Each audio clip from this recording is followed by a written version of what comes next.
Divine transcendence and the new parachronistic rationality. The relationship between logic and paradox in the context of theology and Christian philosophy. Christians of philosophy need to adapt it and go beyond Aristotelian logic, which seeks to eliminate contradictions. Divinity, by its nature, transcends this logic. In paraconsistent logic, contradictions are allowed without invalidating the entire system. To describe the nature of God, who can be simultaneously one and triune, and possess infinite mercy and justice, even if they seem contradictory, medieval philosophers and theologians who dealt with the apparent contradiction of the Trinity used a key to resolve the divine relationship between persons, Father, Son, and Holy Spirit, transcends our understanding. Jhon of St. Thomas addressed the issue of the Trinity and logic, highlighting the importance of the concept of relationship.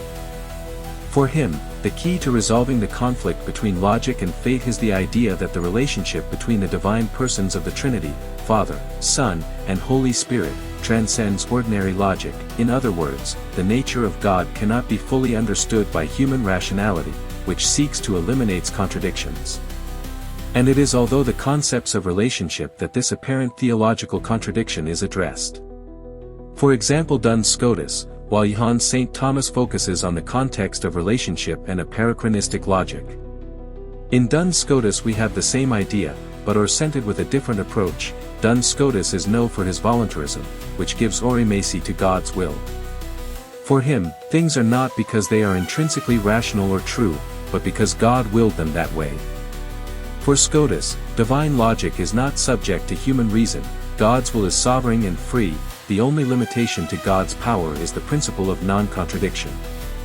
He cannot make one thing and its opposite be true at the same time. Scotus argued that the concept of being applies univocally, that is, with the same meaning, to both God and creatures. This is a very complex idea, which allows human reason to say something about God, but without even exhausting his infinite nature.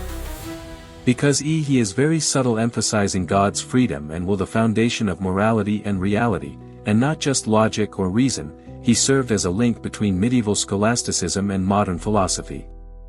What I was then able to rationalize is that Scotus leads us to the understanding that the only presence of God in action is, by his very essence, relational. The Trinity is not an external logical category, but the very expression of how God's absolute freedom is constituted. Therefore the Trinity is the way in which the only presence of God exists and acts as a being, that is, by nature communion, love, and knowledge. In other words, Jhon of St. Thomas's concept is